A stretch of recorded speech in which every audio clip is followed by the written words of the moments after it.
You have the floor now. Thank you so much, Isabel, and I am so honored to be a part of this distinguished panel and just listening to the allies and the leaders around the globe. So thank you for your own leadership, and I know it's not easy. So as Isabel pointed out in her generous words, I started out in the international realm. I am a daughter of Peruvian immigrants. I am married to a French citizen, so we speak in French at home, and always have had a heart for humanity and interested in the international human rights realm. And as a young attorney, I just realized, and it was a very disappointing realization, and that is, here in the United States, we have a sense of self-righteousness that doesn't allow us to get out of our own way. We don't listen to the international community. We don't listen to the international jurisprudence around the most basic international human rights. And as we honor the United Nations Treaty and Declaration of Human Rights, I have had the privilege and honor to have been able to push for for those rights here domestically. And I think as a young lawyer, just coming into that realization that in America we're not doing enough, right, to honor human life. We value corporations over people, and we are quickly moving into a space where human life does not have the same meaning. And so as a legislator, as a member of, and actually just, I would like to address the question, right? The question of today's conversation, which is how civil society organizations and regular citizens address the lack of education about human rights. And that really speaks to the core of what I'm talking about. And that is the lack of acknowledgement from the American point of view, in that we need to listen to these international bodies, right? And centuries and of work, and that America does not have the answer to everything. Actually, we don't, and we have a lot of work to do. So in the legislature, a lot of the things that I touched on are ingrained in just creating access of opportunity for all people, and seeing those that are being left behind. And I know that sounds like very fluffy language, but what I'm talking about is the right to a quality of life that we all deserve through the dignified pay. And we talk about, we have this in the, we have Article 2024 of our human rights, the Declaration of Human Rights, and that is, we should not be living to just to work. We should have access to paid holidays and paid parental leave, so that we can actually enjoy our life with our families. Something as simple as that. This is something that we still have to advocate for, and that's why the presence of labor unions and the like are so important.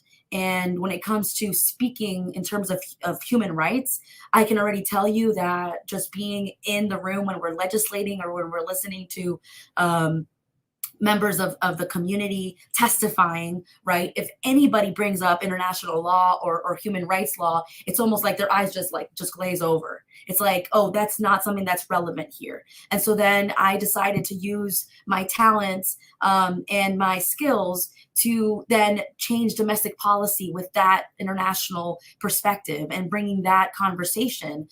One of the things that I was able to work on when I was at the Inter-American Court of Human Rights in San Jose was around this idea, this space of using military action against migrants. And in particular, I was privileged and honored to work on the matter of Nadej Dorsema versus the Dominican Republic, and speaking of the Haitian relations, the Haitian and Dominican relations. And in that case, 14 Haitian migrants were gunned down by military officers at the border. And so in America, where we have a broken immigration system, and we have used law enforcement at our border, we are just, we're just a couple of leaps away from using excessive force at the force. I mean, at the front lines. And during the previous administration, we have violated a number of human rights violations when separating families, separating toddlers from their parents and their mothers. And this country will be held accountable by the international court system. And so, to the extent that in my lifetime, along with the individuals who are on this panel and those of you that are joining this conversation from around the globe, or those of you that are in American soil, we need to be more conscientious about who we're electing, and that we are looking at the members of our communities and our society as fellow human beings whose rights where all of our rights are equal. Now, on the criminal defense side, so now I'm going to take off my legislator hat and then also now go into the court system.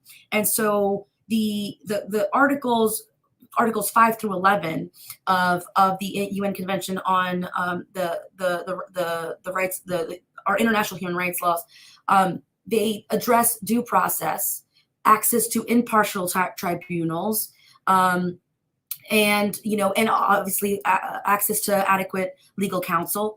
And we don't have that in America. We don't have that in America, especially if you are an individual of modest means.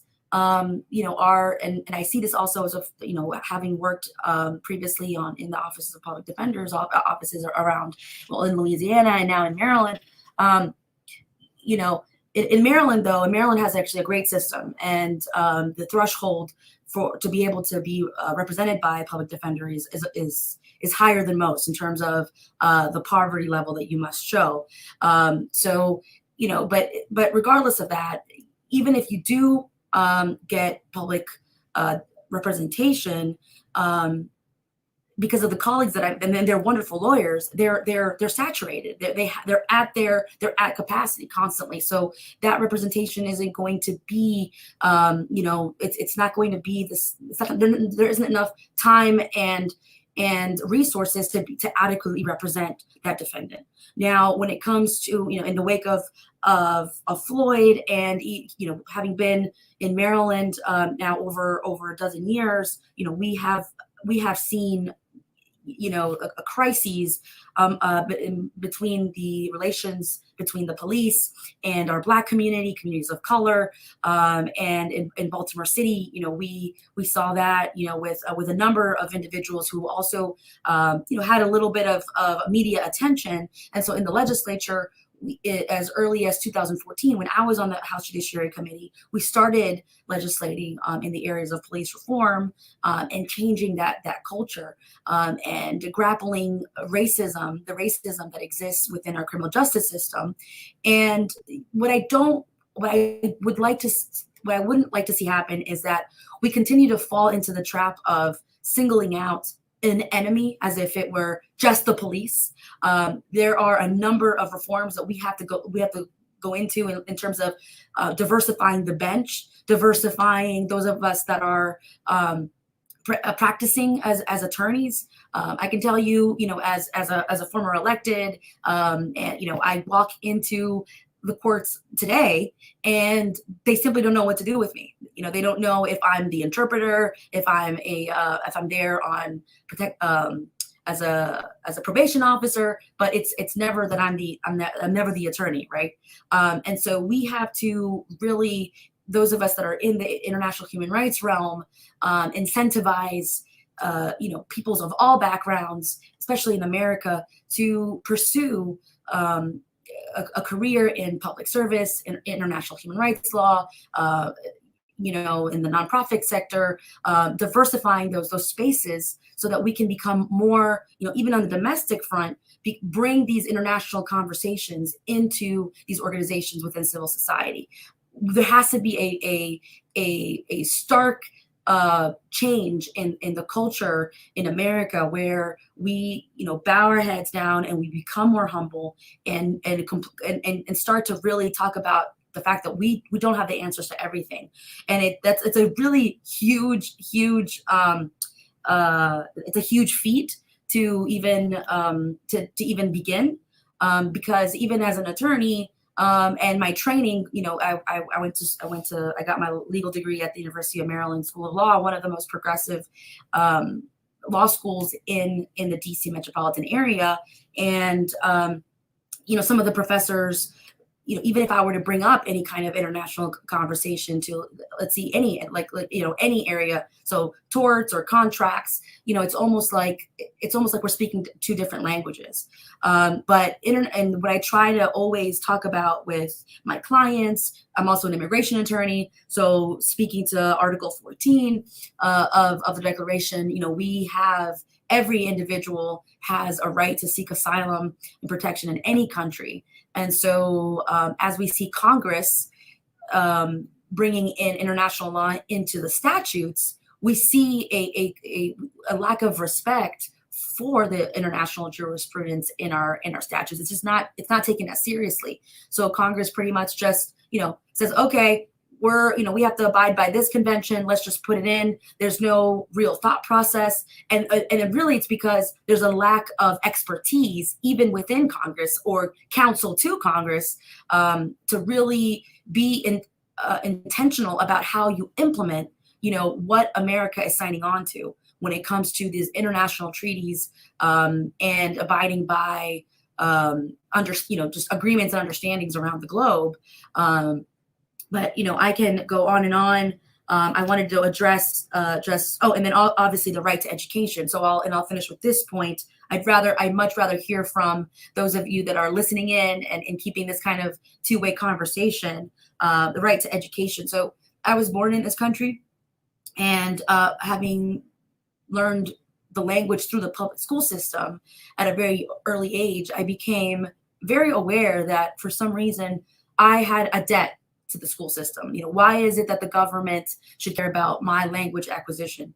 And there's a lot of people that don't understand that, international law and our international human rights treaties give us that entitlement that every child deserves adequate education.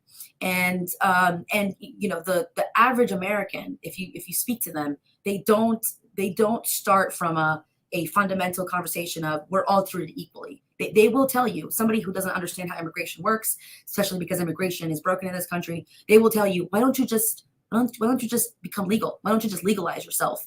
As if there's some kind of administrative building where you just go and fill out some documentations, right? And so as a daughter of immigrants, somebody who did not speak the language at the time, and I already have a privilege, right? I acknowledge my privileges as much as my disadvantages. I had a privilege in that I was a U.S. citizen, but we have a responsibility and an opportunity to welcome the youth that we're receiving from Central America. In this area in Montgomery County, we are second to the city of Houston in the numbers that we receive in terms of the unaccompanied minors that are coming from Central America. And now at the local level, which brings me now, I'm actually now running for a county seat in the county legislature, which is the county council. And again, because I have that international human rights law perspective, that's the kind of the basis from where I'm working on. But I'm telling you that frame of thought is an exception and not the rule. And so if we want to really if we really want to address the lack of education around human rights, then we need to make sure that the people in power have that sensitivity and understand that we don't have all the answers as Americans, and we need to look at other institutions, whether it be the United Nations or the different international human rights courts, be it the Inter-American Court of Human Rights or the European Court of Human Rights or the African Court of Human Rights, and the ICJ, the International Court of Justice, to make sure that America is living up to what we say, our democratic values and our love for humanity. So I really thank you for the invitation today, and I welcome your thoughts and your questions.